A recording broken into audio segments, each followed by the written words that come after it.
Welcome to जादू Jamui channel. मैं विशाल पुष्ने। आज रोज़गारों की बहुत बात होती है जमुई में, पर जमुई में रोज़गार तो कम है, लेकिन अभी एक जॉब कैंप लगने वाला है जिला नियोजन कार्यालय की तरफ से। तो हमारा सारा जानकारी इससे रिलेटेड हम लेंगे। यहाँ पे पूनम मैम है जो कि हमको पूरा बताएंगी कि क्या है और कैसे लगने वाला है, क्या क्राइटेरिया रखा गया है। मैम, क्या क्राइटेरिया रखा गया है?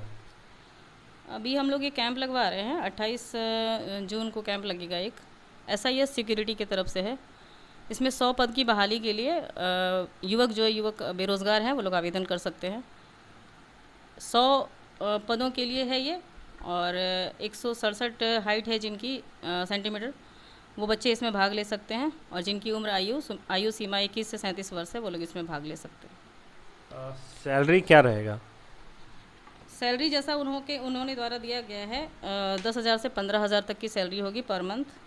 उसके अलावा उन्हें PF की सुविधा भी होगी और उन्हें सिक्योरिटी के लिए जो भी सुविधाएं हैं वो सारी दी जाएंगी। ड्रेस वगैरह, जूते वगैरह, ये सब सारी ट्रेनिंग भी करवाया जाएगा उनको। लोकेशन, जॉब लोकेशन क्या रहेगा?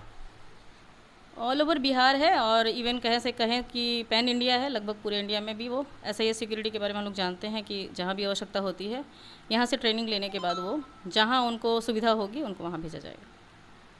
कल ये न्यूज़ आने के बाद हमने अपने पोर्टल पे लगाया था, तो उसमें बहुत सारी चीज़ें आ रही थी कि 10,000 स्टार्टिंग में लिया जाता है उनको ट्रेनिंग करने, मतलब जॉब ज्वाइनिंग के पहले ही। हाँ, ये बात हमारे भी संज्ञान में आया है और हमारी भी उनसे क्वेरी भी हुई थी। ऐसा ही सिक्योरिटी एजेंसी के द्वारा बताया गया कि हाँ, वो 10,000 एडवांस के रूप में लेते हैं। वो यहाँ से हाइट और क्वालिफ़िकेशन के आधार पे बच्चों को ले जाएंगे ट्रेनिंग कैंप में। चकाई में उनका अपना एक ट्रेनिंग कैंप है। वहीं पे वो लोग उसको कई 2 जोड़ी जूते, 2 जोड़ी ड्रेस और बेल्ट वगैरह और वर्दी वगैरह दिलवाते हैं। ट्रेनिंग में खाने पीने की व्यवस्था होती है, रहने की व्यवस्था होती है। इसी के रिगार्डिंग वो लेते हैं और बाकी वो जो सैलरी होती है बाद में उसमें रिकवर किया जाता है। जैसा कि आप श्रम संसाधन अधीक्षक भी हैं, तो यहाँ पे जैसा बातें आ रही है कि 10 से 12 घंटा का मतलब वर्क आवर होता है, तो इस पे क्या आप ध्यान देती हैं? ऐसा नहीं है, किसी भी एजेंसी या किसी भी संस्थान के द्वारा 8 घंटे की ही जो अधिनियम के अनुसार है 8 घंटे की ही ड्यूटी ली जाती है। 8 घंटे से के अलावा अगर कोई ड्यूटी ली जाती है तो उसमें ओवर टाइम देने का प्रावधान है। और ऐसी कोई शिकायत हमारे पास नहीं आई है। अगर आती है तो हम उसका संज्ञान लेंगे। तो जैसा कि आप लोग बता रहे थे कि 10 से 12 घंटा ड्यूटी लिया जा रहा है, तो मैम बोलें कि ऐसा इनके संज्ञान में नहीं आया है। नहीं तो ऐसा कोई भी कंपनी, चाहे ये कंपनी हो चाहे कोई दूसरी भी कंपनी हो, तो अगर इनके आएगा तो संज्ञान में, तो वो उस पर कार्रवाई भी करेंगे। तो क्या आप लोग ये बातें कंपनी से बात होती है कि मतलब कि आप कितना वर्क आवर लीजिएगा, ये सब? बिल्कुल, ये फिक्स है और इसमें बताने की भी ज़रूरत नहीं है। हर किसी को पता है कि ड्यूटी आवर 8 घंटे ही होते हैं। उसमें भी 1 घंटे का विश्राम आवर होता है। उसके अलावा अगर कोई एक्स्ट्रा आवर लिया जाता है तो उसके लिए ओवर टाइम की व्यवस्था होती है। वो हमारे श्रम अधिनियम में भी है और मुझे लगता है कमोबेश सभी एजेंसीज, सभी कंपनी, सभी सरकारी संस्थान, सबको पता है कि 8 घंटे की ही ड्यूटी सरकार द्वारा निर्धारित है। तो चलिए, मैं उसको, लगता है कि आपको जितने भी सवाल थे आपके सॉल्व हो गए, क्योंकि मेन सवाल जो लोगों का आ रहा था वो यही आ रहा था। एक तो सैलरी के रिलेटेड पूछ रहे थे कि क्या रहेगा, लोकेशन क्या होगा, और जिनको पता था वो यही बता रहे थे कि बहुत ज़्यादा वर्किंग आवर्स हो जाता है। तो ये तीनों का तो हम जवाब मिल गया है।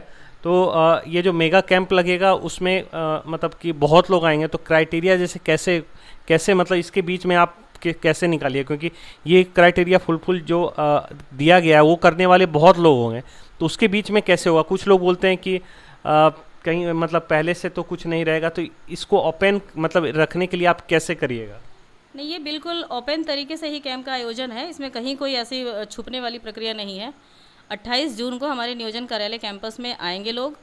क्वालिफिकेशन जो 10th पास है वो क्वालिफिकेशन बेस्ड होगा और उसके बाद हाइट के लिए क्राइटेरिया उनका खुद का है कि वो ये सारा मैच कर गए, जो क्वालिफिकेशन, हाइट और ये है मैच कर गए। उसके बाद जैसे अभी 100 लोग के जगह पे 500 लोग आए हैं, तो अब वो जो 400 लोग को किस बेसिस कैसे छटेंगे जो ये क्वालिफिकेशन पूरा करते हैं?